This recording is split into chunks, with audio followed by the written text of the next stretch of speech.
do you also see private players playing equally and responsible and a more engaging role in this current situation?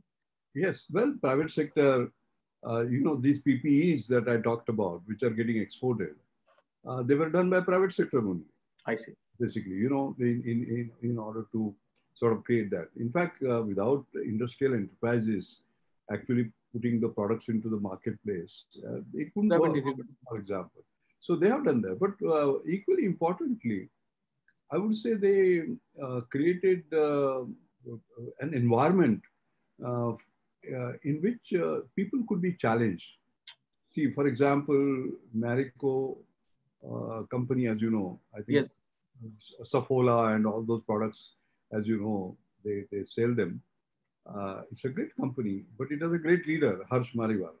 yes, Harsh Mariwala created Marico Innovation Foundation in 2003, almost 17 years ago, when innovation was not a buzzword at that yes, time. absolutely. And I have been his chairman for last 17 years. I'm very proud of that. And what we used to do was do a number of things for innovation. Like, for example, we will have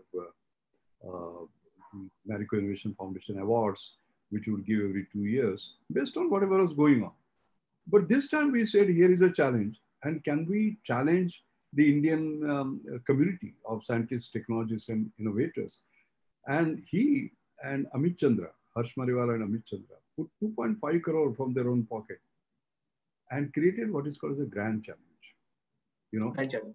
Grand challenge in a sense for the innovators to come out. And we picked up only PPEs and ventilators at that point in time. I see.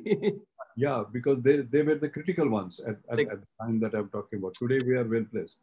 And it is amazing the kind of response. I remember within 3 weeks, we had 1,500 intents, out of which 600 submissions came. And I chaired that committee to do the selection. And 600, we scheduled it down to 6. And there have been world-class breakthroughs that we have created, which are just meant for Indian conditions. Because, see, for example, ventilators, we import. correct. Very expensive, like 15 lakh, 20 lakh, 10 lakh, depending upon the sophistication. But they're not affordable. So you have to Yes, make them first affordable. Secondly, they have to work under Indian conditions. Like in your Mumbai itself, you had a power breakdown. yes, Now, because there is a power breakdown, the ventilator cannot stop. It has to run.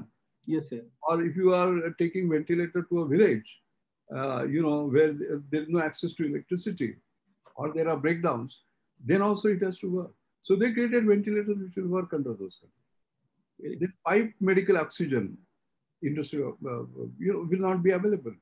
So you have to pick up oxygen from air, enrich it, and sort of use it. They created those. Many times there are no trained workers, so it has to run as a sort of on its own. So they created that. So KPIT Technologies, for example, right here in Pune, they Yes, are software services, but Ravi Pandit said no.